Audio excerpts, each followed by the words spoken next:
ప్రతిఘటన టీవీకి స్వాగతం. క్షణక్షణం మీకోసం.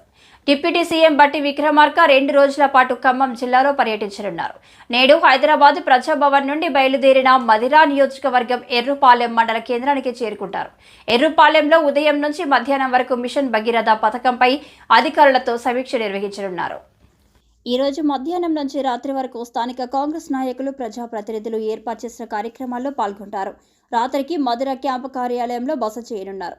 ఆదివారం ఉదయం మదిరా క్యాంపు కార్యాలయం నుంచి బయలుదేరి వైరా మండలం స్నానాల లక్ష్మీపురం గ్రామానికి ఉదయం 10:45 చేరుకొని స్థానికంగా ఏర్పాటు చేసిన కార్యక్రమాల్లో పాల్గొన్న తర్వాత ఖమ్మం క్యాంపు కార్యాలయానికి చేరుకుంటారు. మధ్యాహ్నం 3 గంటలకు ఖమ్మం క్యాంపు కార్యాలయం నుంచి బయలుదేరి రాత్రి 7 గంటలకు ప్రజాభవన్కు చేరుకుంటారు.